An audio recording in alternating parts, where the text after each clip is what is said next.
Amen. Mapagpalang araw po sa bawat isa.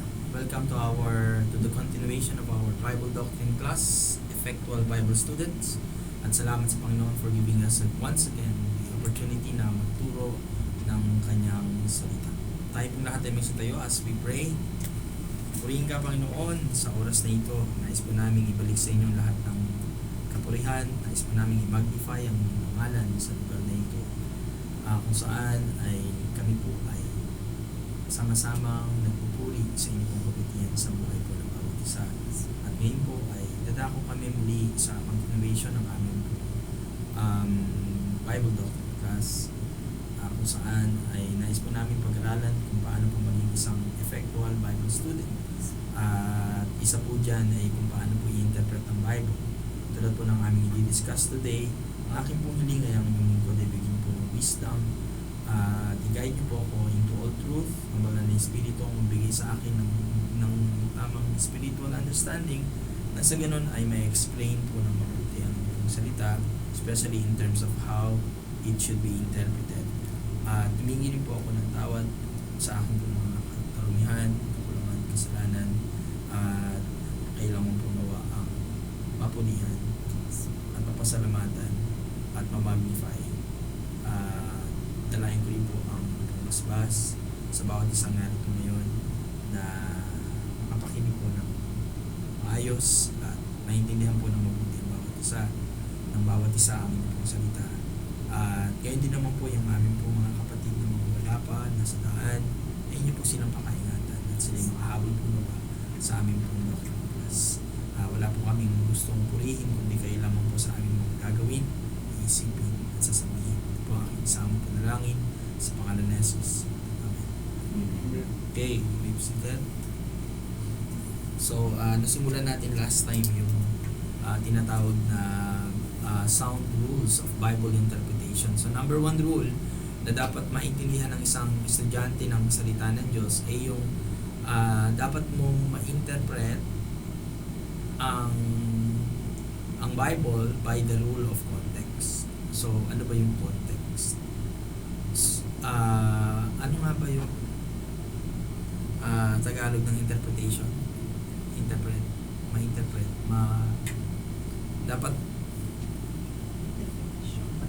may paliwanag. May interpretasyon daw. Kaya maipaliwanag ng mabuti ayon dun sa context. So, ano nga ba yung context? So, tandaan po natin, the Bible is a self-interpreting book. Okay? Kung i-interpret natin siya, it should be according dun sa context. So, maintindihan natin kung ano yung dapat na context ng Bible.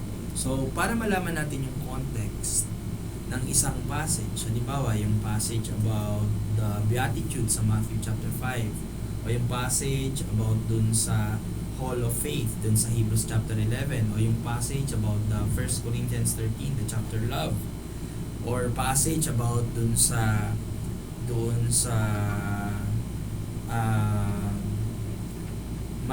man as a sinner by nature in Romans chapter 3 verse 10.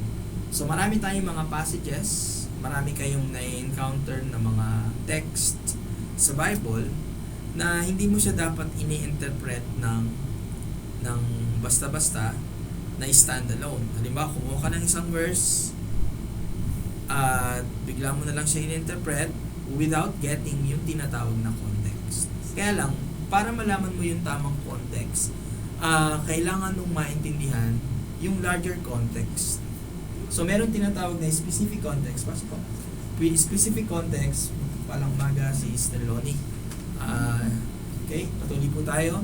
Yung pong specific context ay malalaman natin sa isang text o sa isang passage kung maiintindihan natin yung larger picture nito. Okay? Yung sa pag-i-interpret po ng isang verse o isang passage, ang estudyante ay kailangan unang intindihin yung large picture. Then saka pa lang siya pupunta dun sa detalye. Okay? So, it's like standing back to look at the tree and its setting, sabi niya. Then moving into examining the trunk, the branches, the bark, the leaves, and the flowers. So, kailangan malaman muna ano bang puno ito. Ito ay puno ng nara. Okay? Yun yung context ng puno. Pero, kumbaga, kailangan mong malaman muna yung pinaka-theme ng puno, kung anong klase siyang puno. Ngayon, para malaman mo, maintindihan mo yung detalye ng puno, examinein mo ngayon kung anong klaseng trunk siya, anong klaseng branches siya, anong klaseng bark siya, anong klaseng dahon siya, ito ba'y namumunga, ito ba ay namumulaklak, gaano ba kalalim yung root, at paano siya mabubuhay, gaano karaming tubig ang dapat mong itanim sa kanya. Ganun din sa Bible. Hindi mo pwedeng makuha yung pinaka-specific context ng passage na ibinigay ng Diyos sa'yo kung hindi mo kukunin yung larger picture nito. Ngayon, para maintindihan mo yung larger context, the Bible student, ang isang estudyante ng Bible, kailangan tanungin mo ang sarili mo ng mga ito. Number 1 na tanong, who is the author? Sino ba yung sumulat ng book na to? Tandaan po natin, Bible is a book of books. Book of many books. How many books do we have in the Bible? 66 books. And how many in the Old Testament? Ilan sa Old Testament? 39 books. Okay? Sa New Testament? 27 books. Okay? And in every book, meron siyang author. Meron siyang tinatawag na human author. At sino yung mga yon? For example, kung ang ating pag-aaralan ay yung Matthew chapter 5, yung Beatitudes, di ba? Sinabi ni Jesus dun sa verse 2, and He opened His mouth and taught them. Sino yung nagsalita? Sino yung nagbuka ng kanyang bibig at nagturo na nagsasabing, blessed are the poor in spirit, for theirs is the kingdom of heaven. Sino yun? Si Jesus Christ. Ngayon, para maintindihan mo yung context ng Matthew chapter 5, kailangan mo malaman ang number 1 na question is, who is the author? Okay? Number 2 is, to whom is the book written? Kanino daw ba isinulat yung book na yon? Number 3, what is the historical situation during that time? Okay? Number 4, what is the main subject and purpose? Okay, giving Matthew as an example, or mamaya na tayo magbigay ng example, may mga examples pala tayo mamaya. So meron tayong 4 na tanong. Don't forget, sino yung author, kanino sinulat, ano yung historical situation, at ano yung main subject, at ano yung purpose nung book na yan. Okay? So yan. Nag-highlight ako ng mga example dito. For example, itong consider the Sermon on the Mount in Matthew chapter 5, 21 to 26. Basahin natin ng Matthew 25, 21 to 26. Ye have heard that it was said by them of old time, thou shalt not kill, and whosoever shall kill shall be in danger of the judgment. But I say unto you, that whosoever is angry with his brother without a cause shall be in danger of the judgment, and whosoever shall say to his brother Raka shall be in danger of the council, but whosoever shall say, thou fool, shall be in danger of hellfire. Therefore, if thou bring thy gift to the altar, and there rememberest that thy brother hath aught against thee, leave there thy gift before the altar, and go thy way first, be reconciled to thy brother, and then come and offer thy gift. Agree with thine adversary quickly, whilst thou art in the way with him, lest at any time the adversary deliver thee to the judge, and the judge deliver thee to the officer, and thou be cast into prison. Okay? 26, verily I say unto thee, thou shalt by no means come out thence, till thou hast paid the uttermost farthing. So, anong subject to? It is the Messianic kingdom that was promised to Israel. So, nung si Matthew, pinotray niya si Jesus Christ as what? As God's King, or as the servant king. As the Messiah. Messiah. Okay? Servanthood naman ay kay Mark. So the church is not mentioned until Matthew 16:18, kung saan si Jesus Christ was rejected as the Messiah. Okay? So ang context nito is about Jesus Christ as King. Alright? So pag titingnan natin yung larger context ng Matthew, para malaman natin yung context ng Sermon on the Mount, let us consider three things. Number one, the danger of councils and of hellfire.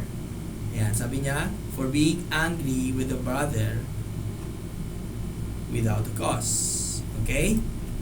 Number two, bringing one's gift to the altar. So verse 23. And number three, being cast into prison. Okay, iyan yung tatlong bagay na dapat nating i-consider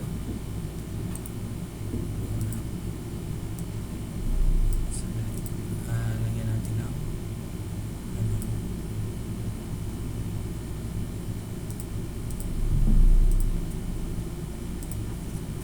then number 3, being cast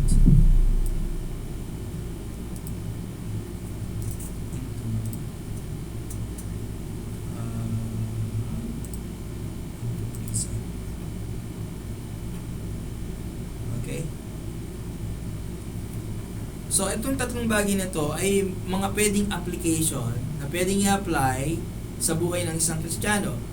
Pero pag kukunin mo yung proper interpretation nito, it talks about what? It talks about the future. Okay? So, pag binasa mo ang tawag dito, pag mamaya dun sa ating Mastering the English Bible, the Gospels, ay previously na pag-usapan natin yung context ng Matthew, in the sense na inalam natin yung author, inalam natin yung subject, inalam natin yung purpose, inalam natin yung historical situation. So ano-ano yung mga yon? So who is the author? Matthew. Sino si Matthew? Hindi lang natin basta alamin kung sino si Matthew, kung sino yung author, kundi mag-background check tayo kung sino yung author. Kung ano ba siya? Siya ay isang tax collector bago siya maging isang disciple o isang apostle. So meron siyang first-hand experience or encounter with the Lord. Okay? Ngayon, yun yung author. Okay? So, isa siya sa ginamit ng Diyos para masulat ang one of the Gospels. At ano ba yung purpose ng Gospel? To present Christ as King. To present, the Gospel of Matthew is to present Christ as the Messiah or as the King. Okay? Tapos, ano yung historical situation during that time? Ano ba yung historical situation during that time? It was ruled by Herod. By the Roman Empire. Okay? Bagamat ruled by the Roman Empire, merong mga nag-e-exist na mga rulers of the Jews. At sino yung mga yon?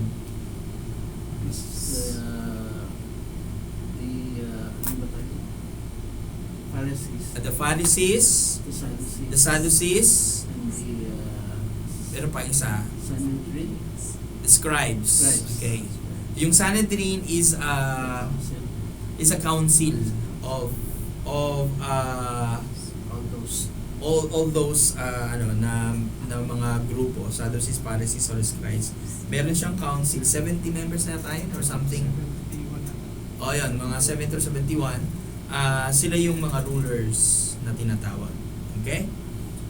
Sino dun yung prominent dun sa ruler of the Jews? Part ng Sanhedrin. Sino pa? Meron pang isa. Si Nicodemus. Okay? So, yun. So, the subject is the Messianic Kingdom. The subject of Matthew is the Messianic Kingdom. Okay? And the church is not mentioned until Matthew 16:18. Ngayon, pagdating sa Matthew 11, gumawa ng mga miracles si Jesus Christ pero nireject.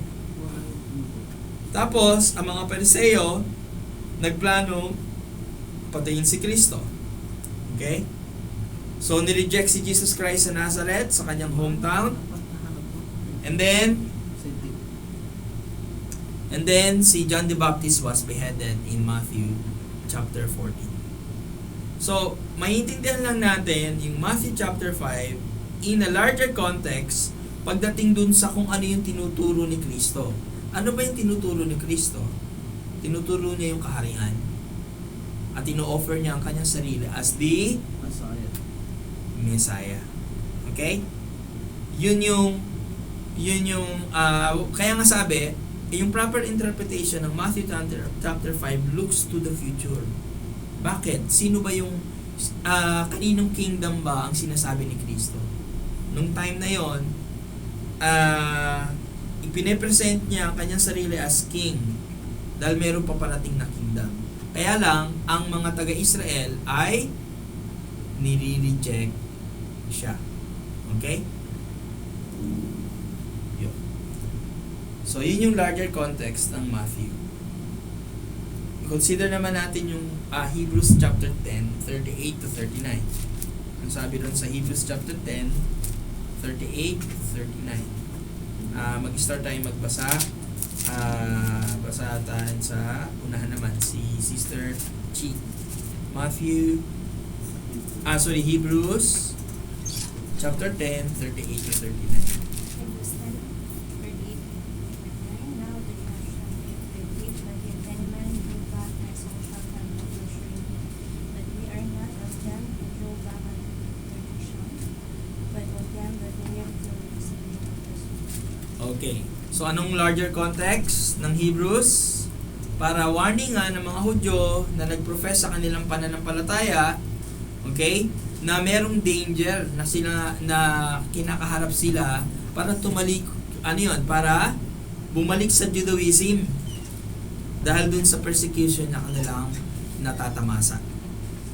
So, ang author ay nag-warn of coming short of being saved, of coming close to salvation and turning away.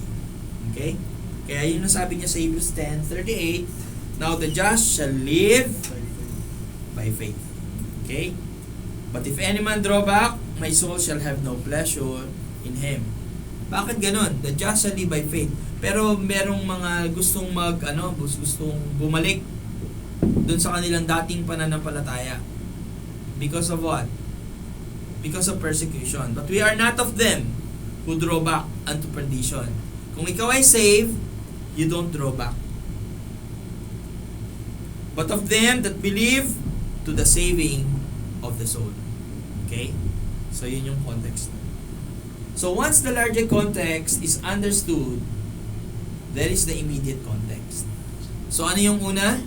Ang unang titingnan? Larger context by asking what? Number 1, what is the author? Who is the author? Number 2,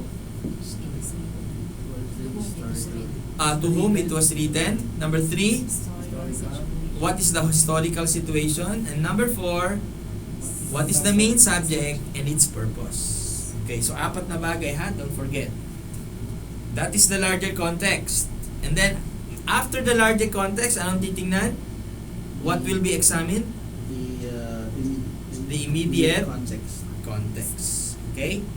Ngayon, pag nandun na tayo sa immediate context, isa-isayin natin. Number 1 na dapat natin gawin, na examining the context requires paying attention to the connecting words, such as therefore. Magbigay tayo ng example ng therefore. Anong verse sa Bible ang may therefore? Meron kayong alam na naalala?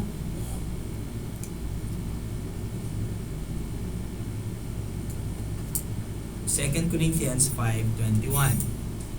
5:17. Therefore, if any man be in Christ, he is a new creature. All things are passed away, behold, all things are become new. Bakit may therefore?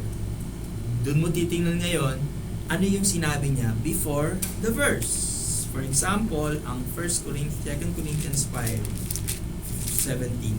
Ano yung context ng chapter na to?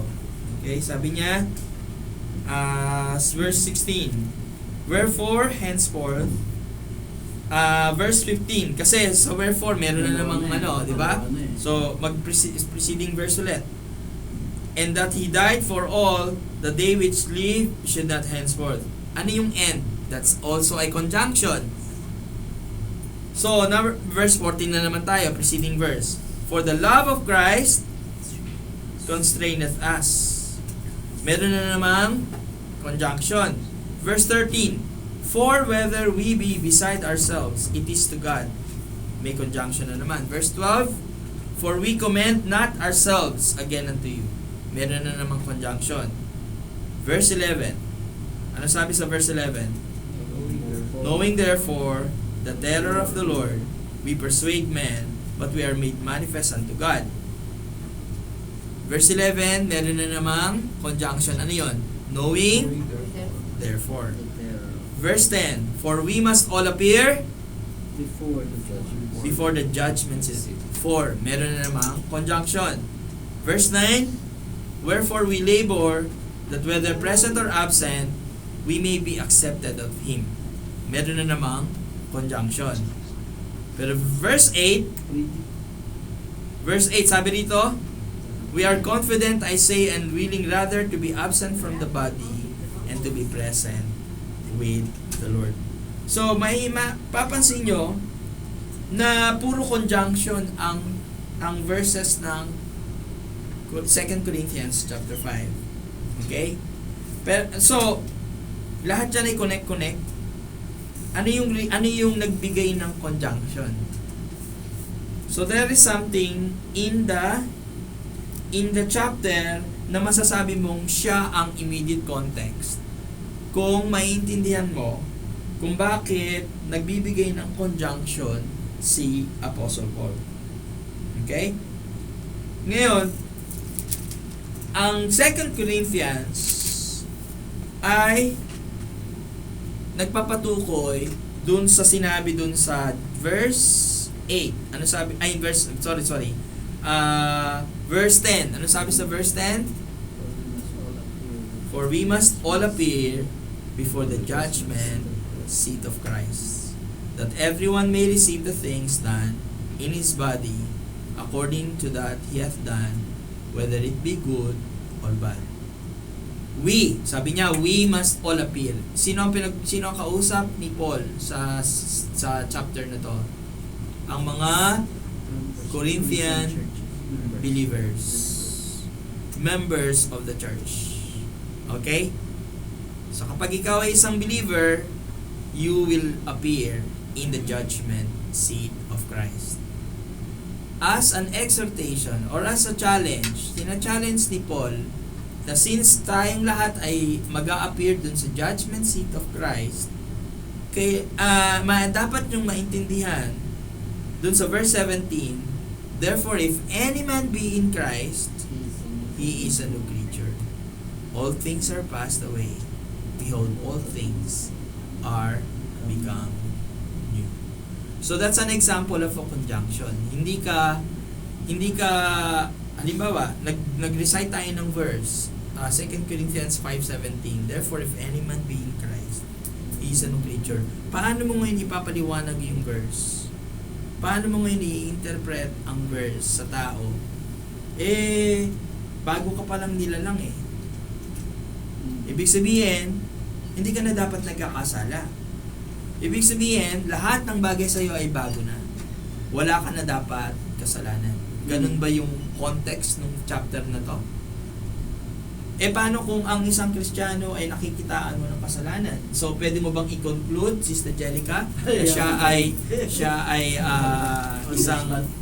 isang unsaved? Di ba, Brother Well?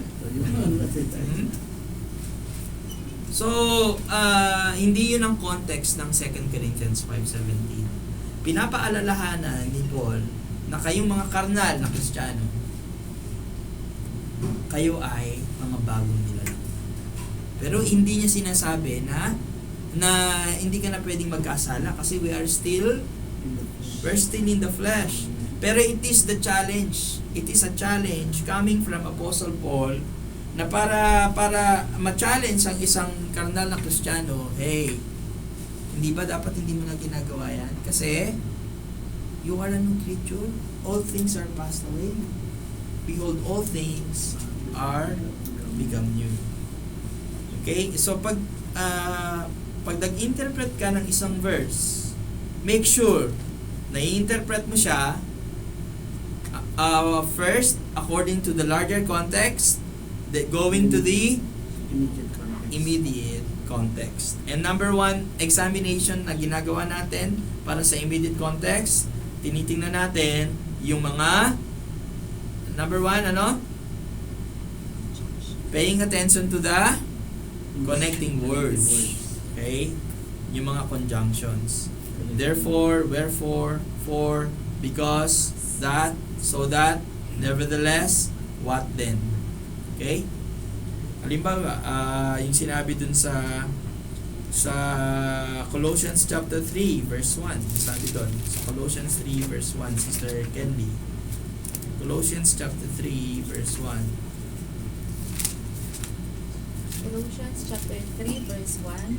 If ye then be risen with Christ, seek those things which are above, where Christ is seated on the right hand of God. Amen. So if we then be risen with Christ. So there is a conditional phrase. If and then. Okay? Kung ikaw daw ay nabuhay na kay Kristo, sino ba yung mga nabuhay kay Kristo? The redeemed. Mga saved, the redeemed ones. Sila yung mga nabaptize symbolically. Okay? Ang pinag-uusapan natin dito ay yung mga ang tinutukoy ni Paul dito ay yung mga believers sa Colossae. Kayo na mga nabuhay kay Kristo, sila yung mga baptized believers. Okay? So para sa kanya, para sa mga Kristiyano o mga miyembro ng Colossae ang verse na to. Kung ikaw ay nabuhay na kay Kristo, dapat ang hinahanap mo ay yung mga bagay na nasa langit. Kung saan si Kristo ay nakuupo doon sa kanang kamay ng Diyos Ama. Okay? So, ganon mo i-examine yung context. Number 2, way on how to examine the context. Examining the context requires paying attention to the text before and after the verse or passage, even if there are no connecting words. So wag kang tumigil hangga't hindi mo nakikita yung context. Wag kang tumigil magbasa. Halimbawa, kung the point na hindi mo naiintindihan yung isang verse, why not basahin mo yung buong chapter? At kung napansin mo na sa buong chapter na yon, hindi mo pa rin makuha yung context, basahin mo yung preceding o kaya yung succeeding chapters. Preceding verses or succeeding verses. Hindi ka naka-stick lang dun sa porque walang conjunction or porque walang connecting words, hanggang dun ka na lang. Okay? For example, magbigay tayo ng example, Hebrews 11:17.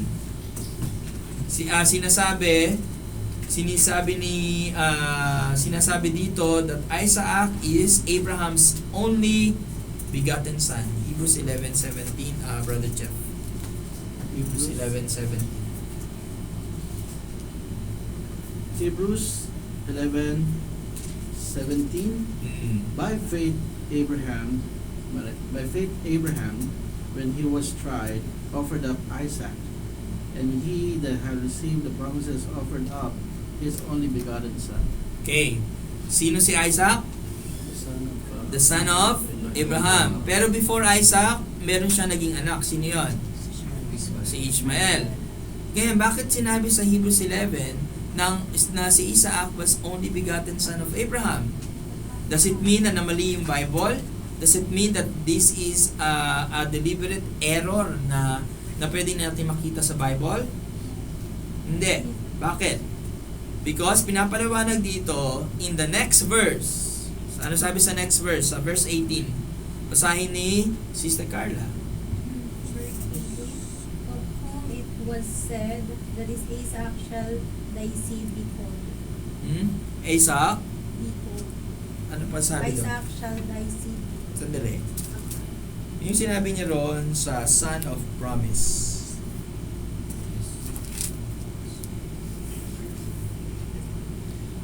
Okay, yes, tama yun. That of whom it was said, na sinabi that in Isaac shall thy seed be called, because he was the son of promise.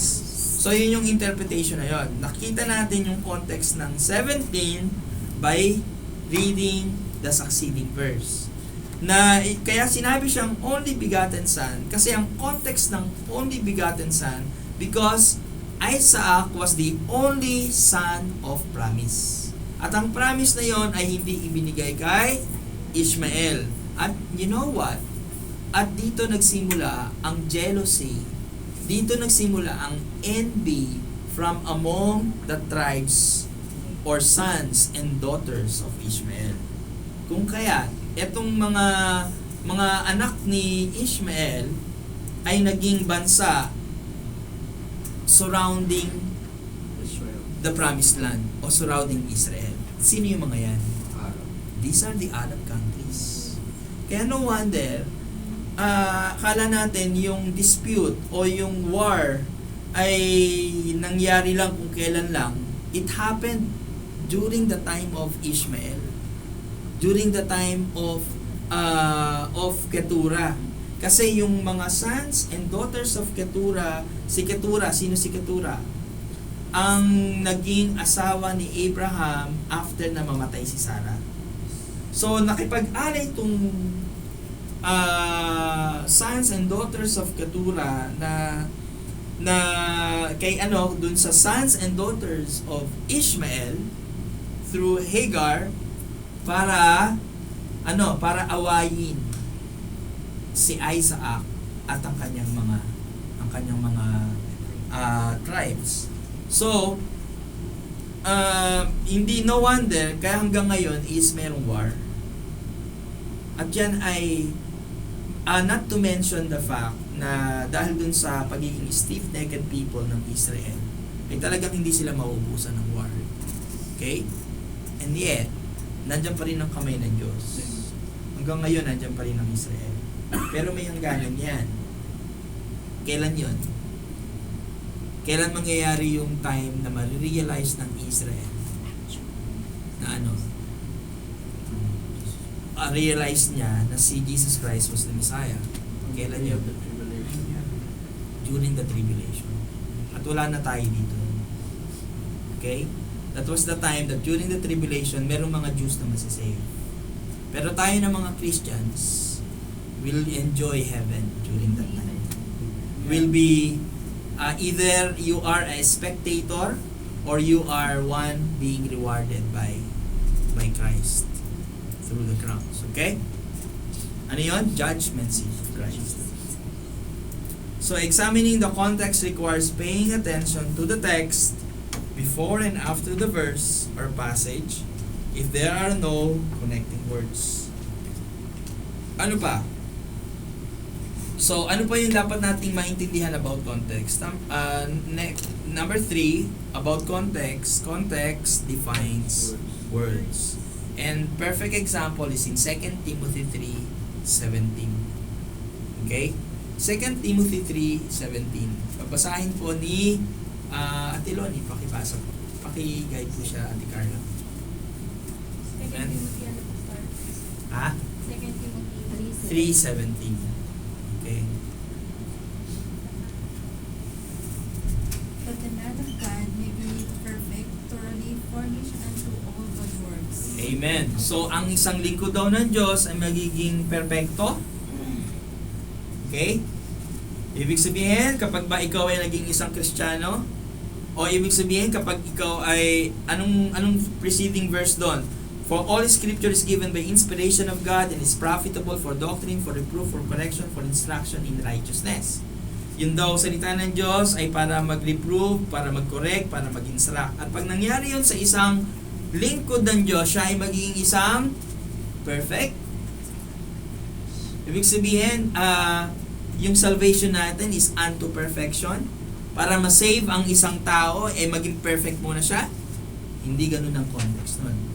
Kaya nga, context defines words. Kunin natin yung context ng whole verse. Anong sinasabi doon? That the man of God may be perfect. Anong susunod? Truly furnished unto all good works. So, ang definition ng perfect is what? Equip. Ano pa? Mature. Nag-grow. Kaya ang salita ng Diyos is given for correction, for reproof, for reproof, for correction, for instruction. Hindi, may isa pa. All scripture is given by inspiration of God, is profitable for doctrine, for reproof, for correction, for instruction. Itong apat na to, kung nagduel ang isang man of God, ano ang magpo-produce? Anong magpo-produce sa kanya? Perfection? Pero anong perfection? Ang ibig sabihin ng perfection doon is being well-equipped and mature in the faith. Okay? So, yun. So, context defines words. Porque nakita mong perfect siya, yun na yun. Diba? Dapat question muna sa kayo sa'yo yun. Bakit sinabi ng Bible na perfect? Di hanapin natin. Doon lang, doon papasok yung sinasabing Scripture interprets itself. Okay? Scriptures interpret Scriptures. Scriptures cannot be interpreted out of opinion. Okay? Ang opinion ko dito ay ganito, hindi pwedeng ganon. Dapat maging well-versed ka in the sense na lagi mong kinukuha, number one, larger context, bago ka mag-jump to immediate context. At pag nandun ka na sa immediate context, titingnan mo ang conjunction, titingnan mo ang connecting, tapos pag wala, titingnan mo yung preceding verse, titingnan mo yung succeeding verse, titingnan mo kung paano i-define yung words. Ganyan dapat nag-i-interpret. Hindi ka pwedeng mag-interpret out of your opinion. Okay? Number 4, way on how to examine, on how to pay attention to the context. Number 4, context explains difficulties. Yan. So, may mga verses na ang hirap intindihin, pero once na nakuha mo yung tamang context, dun mo malalaman. Yung pala yung sinabi ng Bible. I'll give you an example. 1 Corinthians 6:12. Sabi rito. 1 Corinthians 6:12. Sabi doon, basahin ni Atilioni. 1 Corinthians 6:12. All things are lawful unto me, but all things are not expedient. All things are lawful for me, but I will not be brought under the power of any. Okay. I remember nung tayo ay nag-aaral about 1 Corinthians chapter 6. So 1 Corinthians chapter 6, basahin natin ang verse 13. Verse 13, para malaman natin yung context. Verse 13, Brother Noel. 1 Corinthians 6 verse 13. Meal for the belly, and the belly for meats, but God shall destroy both it and them. Okay. Now the body is not for fornication, but for the Lord, and the Lord for the body. Amen. Amen. Tama. Parang 6. 1 Corinthians 6:13. Tama. Tama po. Okay, tama po. Okay. So, ang context po ng chapter 6 ng 1 Corinthians is about what? Meat. Kasi naging issue sa kanila yung pagkain ng meat, especially meat offered to idols. Okay?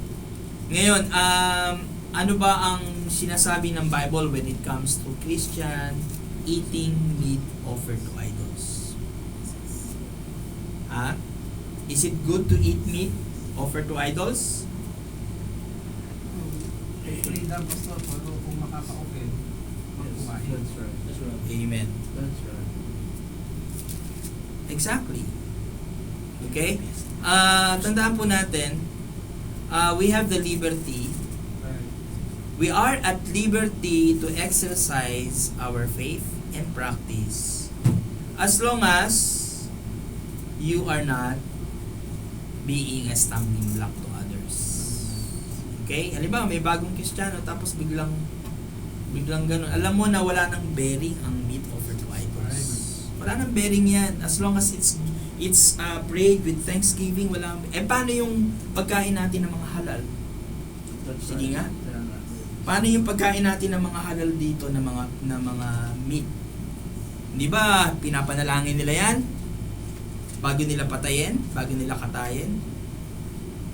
Kung tayo magiging legalistic and strict, hindi na tayo kakain ng mga pagkain dito. Kasi halal eh. It's against our faith.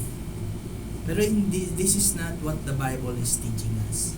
Since we are now under the grace of God, hindi na tayo yung tipong dating Old Testament times na lahat is about sacrifices. Na bawat move mo ay ikakamatay mo. Kumbaga, ikakasala mo sa Panginoon. Hindi. Kailangan nating tingnan dyan yung ano tawag dito? Yung liberty na binigay sa atin ng Panginoon. Pero dapat hindi natin inaabuso. In the sense na we will not be a stumbling block to others. So itong verse na to means that the believer can do whatever he pleases. Pag sinabi niyang all things are lawful unto me, ito nagiging excuse din ng mga believers. Na since we are at liberty, pwede na natin gawin lahat. Hindi po ganun. Paul is not saying that all things are lawful in a general sense, but only that all things are lawful in the specific sense of diet. Okay? Tandaan natin si Paul was no longer under the dietary restrictions of the law of Moses. Okay? Kaya ngayon, pwede na kayong kumain ng kahit ano. Pero does it mean ba na hindi na nagtuturo ng diet ang Panginoon? Does it mean ba na sabi si Paul is no longer under the dietary restrictions, hindi na tayo magda-diet? Ano naman ngayon yung sinasabi ng Bible when it comes to diet? Under the grace. Ano yun? Your body is the temple of the Spirit. Exactly. 1 Corinthians chapter 6. Same chapter. Di ba ang ganda? Sa same chapter, bagamat si Paul is no longer under the dietary restrictions, and yet, sinasabi niya, our body, sabi sa verse 19, basahin ni Brother Alan, verse 19 of 1 Corinthians chapter 6. Verse 1 Corinthians 6, 19. 19. What know ye not that your body is the temple of the Holy Ghost, which is in you, which ye have got, and ye are not your own. Amen. So, dito sa verse 19, sinasabi na ang katawan natin ay templo ng Diyos. Bakit sinabing ang katawan natin ay templo ng Diyos? Ano ang indication kung bakit ang katawan natin ay templo ng Diyos? The Holy Spirit. The Holy Spirit. Kasi nananahan ng Holy Spirit sa atin. That's why our body is the temple of God. Ngayon, etong body as the temple of God, ano ang dapat ginagawa ng body na to? Sa verse 20, sabi ron, for ye are bought with a price, therefore, conjunction na naman, connecting words, glorify God in your body, hindi lang in your body, in your spirit, which are God's. Amen? So, kailangan pa rin natin ng diet. Okay? Okay, enough with the diet. So, one last example bago tayo mag-end. Tapos next week, meron po tayong quiz. Consider the phrase that no prophecy of the scripture is of any private interpretation. Okay? In 2 Peter 1:20, Brother Chris, 2 Peter 1:20. Sabi doon,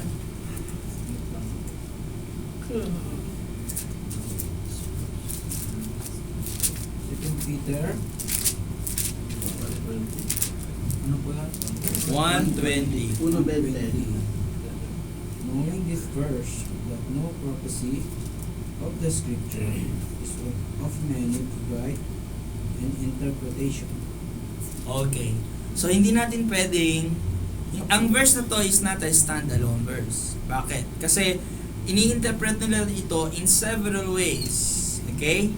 Sa next verse, anong sabi sa verse 21, Richard?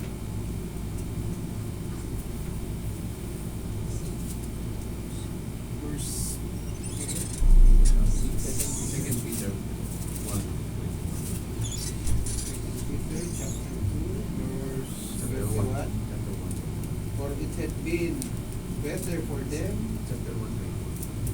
Verse 21 po. 2 Peter 1:21. Sorry, 2 Peter 1:21. For the prophecy came not in the old time, but the will of man, but holy men of God spake as they were moved by the Holy Ghost. Amen. Okay? So, ang ating pong memory verse, 2 Peter 1:20 and 21. Okay? 2 Peter 1:20 to 21. Don't forget. Memory verse. Okay. So, dun sa succeeding verse, ibig sabihin nito ng human authors of the Bible, hindi nila in-invent yung kanilang mga sinulat dito.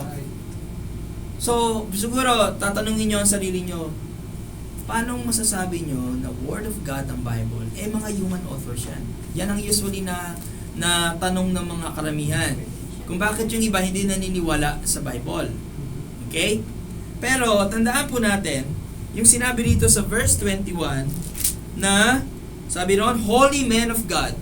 So, hindi lang sila basta men of God. They are holy men of God. They spake, sila daw ay nagsalita as they were moved by the Holy Ghost. So, isinulat sila base dun sa ibinigay ng Holy Spirit sa kanila.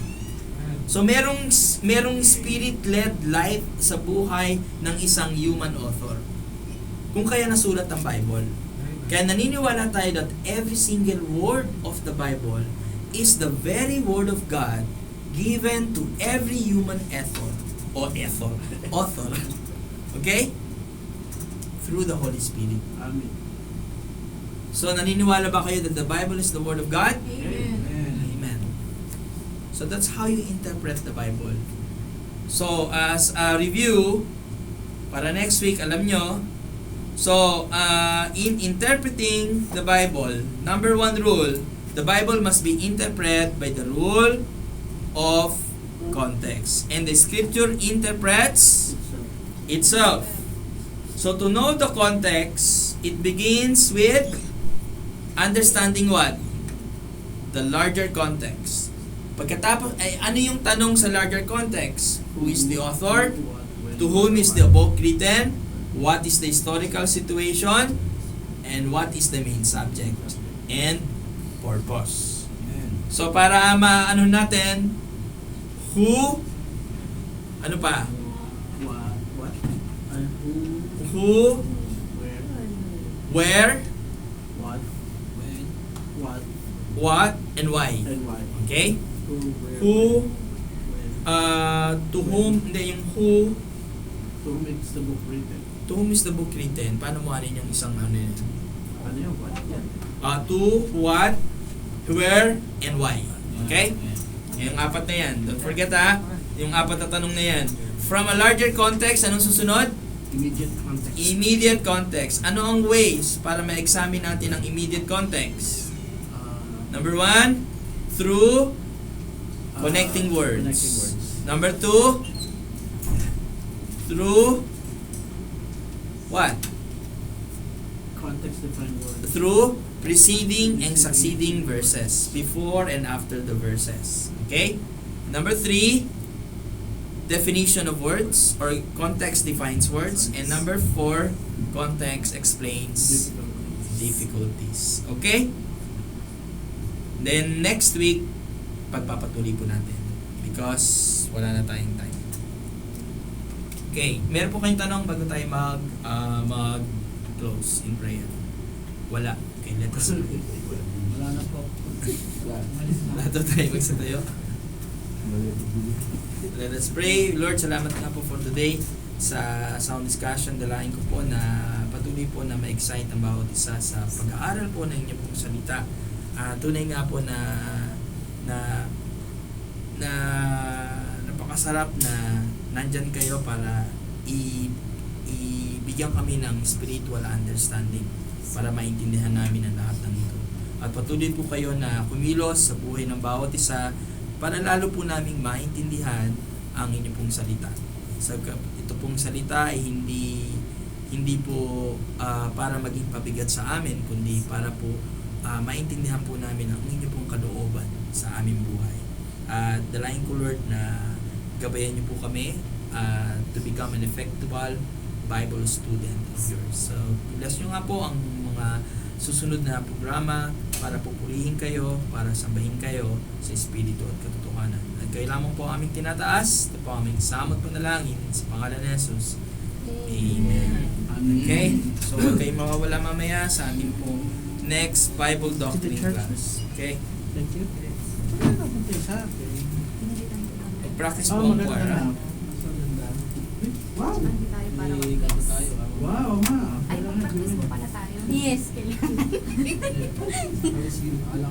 Kailangan po. Ay, God po. How is you? How is he? Ay! Walang puso. Galingan. Ay, wala na kaso. Wala. Anong oras? What Yes! time? Tapos na naman. Dapat 1 ka. a.m.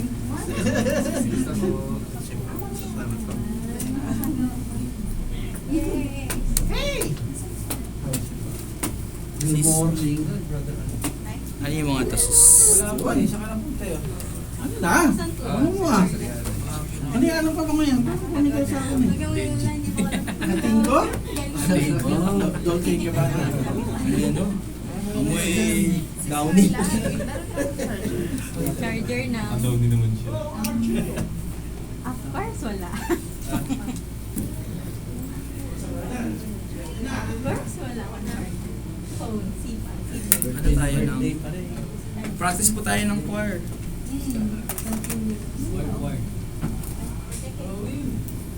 Meron palang malakas na Yes. Ayan na.